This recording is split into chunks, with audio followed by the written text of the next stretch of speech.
Of baseball, the Hall of Fame new class was announced. Ichiro Suzuki, of course, one of the more prolific hitters and outfielders in Major League history. First ballot Hall of Famer, near unanimous, missing just one vote. Of course, the one guy, the no-name voter who wants to be that guy, similar to Jeter. I mean, go for it. But it's a little stupid there. But TC Sabathia also gets in. Billy Wagner in his 10th and final year on the ballot finally gets in. This comes up every year, and especially with Pete Rose passing earlier in the year, and there's conversations with everybody. Baseball has a reputation that it has by far the hardest Hall of Fame to get into in Major League sports, and it is harder than football. It is harder than anything that basketball brings up. It's harder than all of those, and off of that. It makes me think that is baseball with such a storied history, so many great players throughout, is it almost too stingy, Mike? I think so. I'm biased, though, because I would probably put in all the steroid players. Like, you know my take. I think Barry Bonds is the best player ever. Put in Bonds, put in Clemens.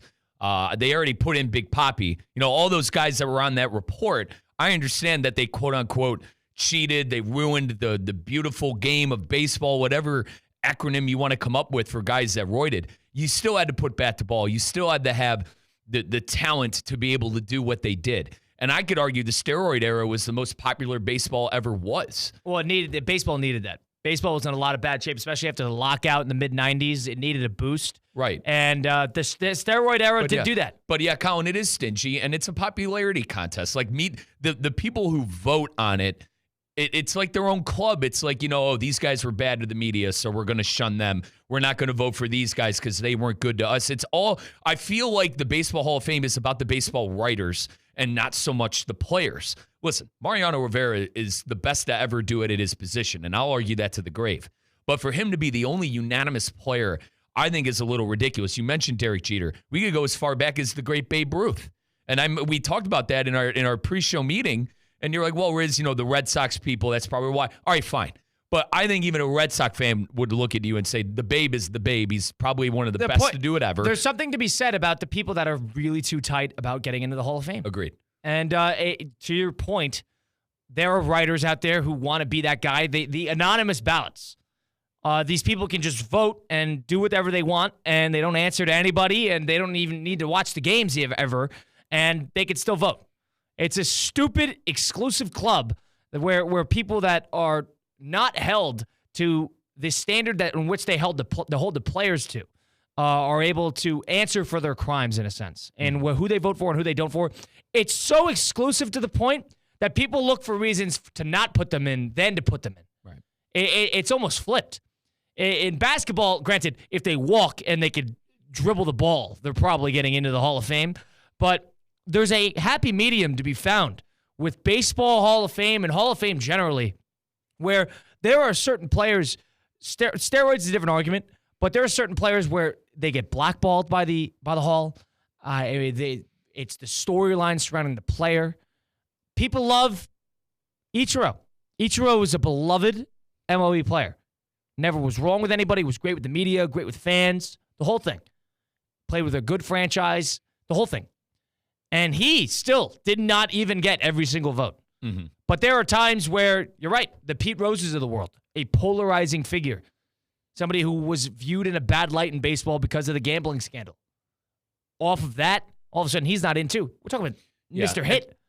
And Kyle, to take it a step further, like there are guys who probably shouldn't be in the Hall of Fame who are. Like the ones that come to mind, and I know he played for my team, and this isn't me saying he's a bad baseball player or anything, but like Harold Baines, Jim Rice, Catfish Hunter. Like, we're going to put those guys Hunter in. was an important piece of baseball history. I understand. Signed the first big free agent contract. He revolutionized how free agency worked. If you want to go strictly by the numbers, though, which a lot of times people do, I understand it's not necessarily all about the numbers. But those three guys that I just named don't necessarily have the numbers of some of the guys stacked up in there. And the unanimous thing, I think it is phony. As you said, it's just people trying to be that person that doesn't vote Ichiro in it. And they're too afraid to put their name on it, hence the unanimous. 888-760-3776, the number to get into the program, the number to get into Russo and Rizzo. Does baseball have too stingy of a Hall of Fame? 760-3776. Or is that exclusivity, the beloved exclusivity of the Hall of Fame, is that what makes baseball perfect? It's traditional. The precedent is set. The standard is set. You got to be amongst the greats in order to walk in that Hall of Fame. That is the standard, and you cannot change it at this point. Are you on that side or are you on the other side?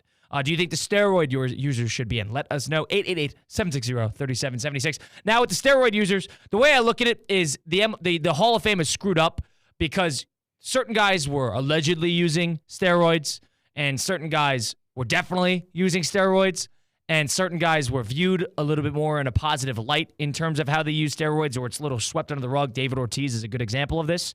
Or there's guys that are steroids, and it's front and center. It's the sign in the back of their career, and that's Barry Bonds. So there's never a good way to do it. You got to set a standard with that, and they've leaned to one way already, which is why you can't change it. You've already leaned that if you're not putting the steroid users in, because if Bonds should be the first one in if you're going to put a steroid user in. So the fact that certain ones who are allegedly using steroids, and everybody used steroids in those days, you should have just shunned out the entire era. I mean, or most of it at least. Some of these hitters were juiced to the gills and weren't caught. So certain players do get in. So the fact that how well you hid your steroids determines whether you get in or not, or more importantly, how you're viewed amongst the even more exclusive set of writers and AP baseball people that make these decisions. It's hard to get a Hall of Fame vote. It's hard to get a Hall of Fame vote, just like it's hard to get into the Hall of Fame. And once they get in, it's like that storied, I got to live up to the reputation of getting in because it's so exclusive. Right. It's like you finally get into the club. You get into the nightclub, and you don't want anybody else to come in because I'm in. Hold on, I'm in now. I don't want anybody else. It makes me getting in less important. Gatekeeping, Kyle. It's gatekeeping.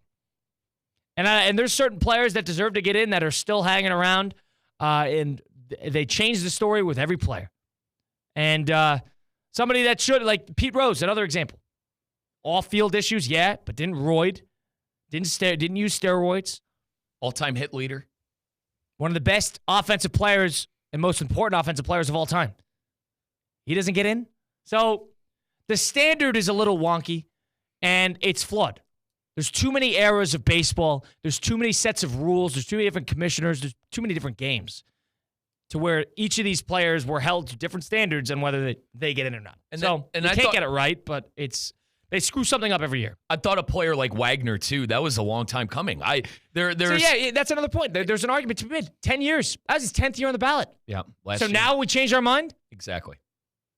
I understand first ballot versus not being first ballot. There's an argument there. 10th year? Now we change our tune? Mm-hmm. Wagner's a good player. You can think he gets in or not, but it's the timing. What made the writers change all the decisions now? Why did they change their decision? You want to know why? It's a pity vote. Because they felt bad. It's his last chance.